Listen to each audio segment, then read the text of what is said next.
think an important reaction, actually, a necessary reaction, genuinely, to what Suella Braverman has said. She said that simply being gay is not enough of a reason for someone to be given asylum in the UK. I think she's pandering there to, whether it is accurate or not, you know, an increasing sense that maybe people are essentially pretending to be gay in order to be granted asylum in this country.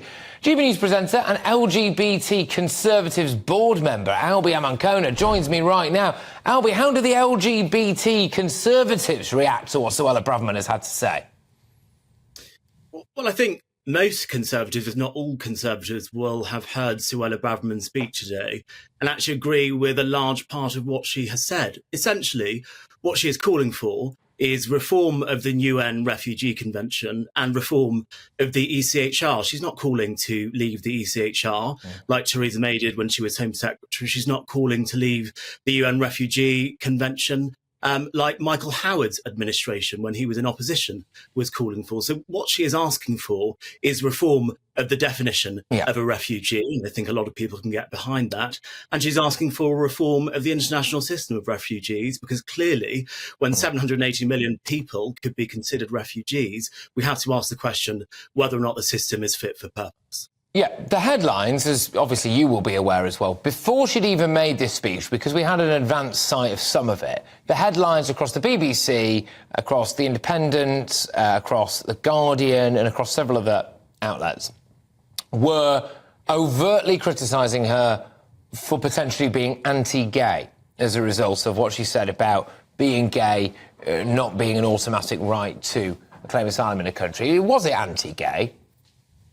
Well, the speech itself was not anti-gay. I think what she said in the speech is where there were genuine cases where people were facing persecution, then of course we should be offering them sanctuary. But where there is not a well-founded fear of discrimination, just a fear of discrimination, she didn't think that was a factor to allow someone to essentially shop around after they've already crossed the Mediterranean, gone to Italy, then gone to France, then claim asylum anywhere they pick in the entire world. You know, the LGBT people, if there are any indeed, who are crossing the Channel from France, are not leaving France for fear of persecution or indeed discrimination. They're leaving France because they want to come here, because they think it's going to be a better country for them to live in.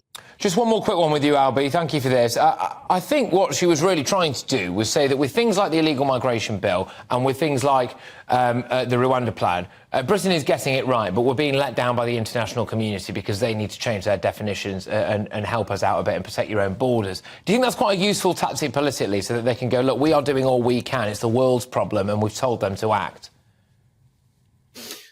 I think it's only going to get her so far. Ultimately, if this government is not able to stop the boats or indeed fulfil the 5 pledges that they've made to the British people, all Labour have to do at the next election is signpost towards the 5 pledges and say that the Tory government has failed on all 3.